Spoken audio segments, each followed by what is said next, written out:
મારા પ્રેમાળ ભાઈઓ અને બહેનો, આજે આપણે એક ખૂબ જ અગત્યના વિષય પર વિચારણા કરવા જઈ રહ્યા છીએ.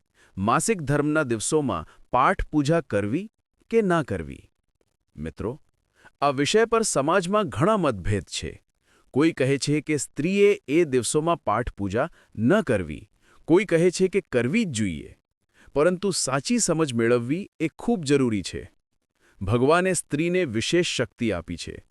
જીવનને જન્મ આપવાની શક્તિ માત્ર માતાજીએ સ્ત્રીને આપી છે. માસિક ધર્મ એ શરીરની કુદરતી પ્રક્રિયા છે. આ કોઈ અશુદ્ધિ નથી, આ કોઈ દોષ નથી, આ તો ભગવાને રચેલી પ્રકૃતિની વ્યવસ્થા છે. પણ આપણા સમાજમાં અણજાણતા ભય, અંધશ્રદ્ધા અને ખોટી માન્યતાઓને કારણે સ્ત્રીને એ દિવસોમાં અપવિત્ર માનવામાં આવી છે. પણ સત્ય એ છે કે ભગવાને ક્યારેય પોતાની ભક્તિને કોઈ શર્ત સાથે બાંધેલી નથી. માતા પિતાને યાદ કરવાની, ભગવાનને યાદ કરવાની, પાઠ કરવાની, પ્રાર્થના કરવાની, આ તો મનની ભાવના છે.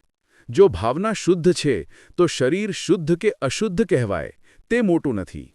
ભગવાન તો હંમેશા હૃદયની ભાવનાને જ જુએ છે. હા, માસિક ધર્મના દિવસોમાં સ્ત્રી શારીરિક રીતે થોડી કમજોર થાય છે. ત્યારે ભગવાને આપેલી આરામ કરવાની સૂચના તરીકે આ દિવસોને માનવા જોઈએ. એ દિવસોમાં શારીરિક થકાવટ ઓછું કરવા માટે ભારે ઉપવાસ કે લાંબી પૂજા વિધિઓને ટાળવી એ સારું છે. પણ પાઠ, પ્રાર્થના, ધ્યાન આ તો મનની ક્રિયા છે. એ કોઈ પણ સમય કરી શકાય છે.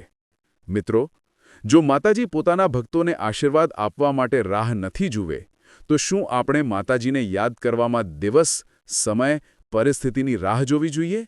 ના, માતાજી હંમેશા ભાવના જુએ છે. તેથી મારું સ્પષ્ટ કહેવું છે, માસિક ધર્મના દિવસોમાં પાઠ પૂજા બંધ કરવાની જરૂર નથી. જેમ તમને શક્તિ હોય તેમ મનથી, ભક્તિથી માતાજીને યાદ કરો. જો શરીર થાક અનુભવતું હોય તો આરામ લો, પણ ભગવાનથી દૂર ન થાઓ. ભગવાન સાથેનો સંબંધ હૃદયથી છે, શરીરથી નહીં. આપણે હંમેશા માતાજીનો જાપ કરી શકીએ, પાઠ કરી શકીએ, ભક્તિ કરી શકીએ. આને રોકવું એ અંધશ્રદ્ધા છે, સાચી ભક્તિ નથી.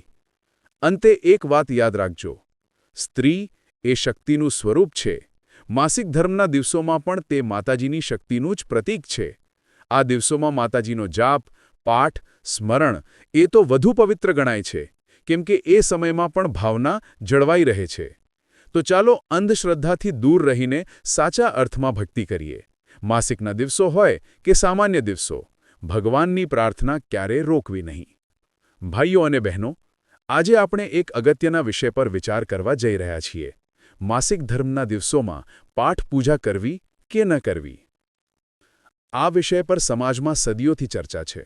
કોઈ કહે છે કે એ દિવસોમાં સ્ત્રીએ પાઠ પૂજા ન કરવી. કોઈ કહે છે કે આ માન્યતાઓ અંધશ્રદ્ધા છે. તો સાચો શું છે એ આપણે સમજવું છે. સૌપ્રથમ યાદ રાખજો કે માસિક ધર્મ એ પ્રકૃતિની કુદરતી પ્રક્રિયા છે. ભગવાને સ્ત્રીને સંતાન જનન કરવાની શક્તિ આપી છે. એ કોઈ દોષ નથી, કોઈ અશુદ્ધિ નથી. આ તો સમાજમાં અણજાણતા અશુદ્ધિ માનવામાં આવ્યું. ભૂતકાળમાં સ્ત્રીઓને આરામ આપવા માટે મર્યાદા રાખવામાં આવી હતી, પણ ધીમે ધીમે એ અંધશ્રદ્ધા બની ગઈ. સાચી વાત એ છે કે ભગવાને ક્યારેય પોતાની ભક્તિ પર શરતો મૂકી નથી. ભગવાન હંમેશા હૃદયની ભાવના જુએ છે. શરીર શુદ્ધ છે કે નહીં એ નથી જુએ. એક માતા પોતાના સંતાનને ક્યારેય નથી કહેતી કે તું આ દિવસે જ મને બોલાવ. તો પછી માતાજી કે ભગવાન કેમ શરતો મૂકે? હા, માસિકના દિવસોમાં શરીર થાક અનુભવતું હોય છે. એટલે ભારે ઉપવાસ, લાંબી વિધિ ટાળવી સારી. પણ જાપ, સ્મરણ, ધ્યાન આ તો મનની ક્રિયા છે. એમાં કોઈ રોકાવું નહીં. શાસ્ત્રોમાં પણ લખ્યું છે કે ભગવાન ભક્તિથી પ્રસન્ન થાય છે. દ્રૌપદીનો પ્રસંગ યાદ કરો. મુશ્કેલીમાં એણે શુદ્ધ અશુદ્ધ નહીં વિચાર્યું, માત્ર હૃદયથી કૃષ્ણને પોકાર્યો, અને કૃષ્ણ તરત આવ્યા. એથી સ્પષ્ટ થાય છે કે ભગવાને હંમેશા ભાવના જ જોઈ છે. એક વાર્તા છે, એક સ્ત્રી માસિકના દિવસોમાં મંદિર ગઈ. લોકોએ કહ્યું કે તું અશુદ્ધ છે. સ્ત્રી રડી પડી. માતાજી પ્રગટ થઈને કહ્યું કે મારી સંતાન ક્યારેય અશુદ્ધ નથી. તમે મને જ્યારે યાદ કરો એ દિવસ પવિત્ર છે. આપણે શું શીખવું? કે સ્ત્રીને અશુદ્ધ માનવું એ માતાજીનું અપમાન છે. સ્ત્રી પોતે શક્તિનું સ્વરૂપ છે. તો નિષ્કર્ષ એ છે, માસિકના દિવસોમાં પાઠ પૂજા ન કરવી એક ખોટી માન્યતા છે. જો શરીર થાક અનુભવતું હોય તો આરામ કરો, પણ મનથી માતાજીને યાદ કરવાનું ક્યારેય બંધ ન કરશો. ભગવાને ભક્તિમાં શુદ્ધ અશુદ્ધની કોઈ ભેદભાવ નથી કર્યો.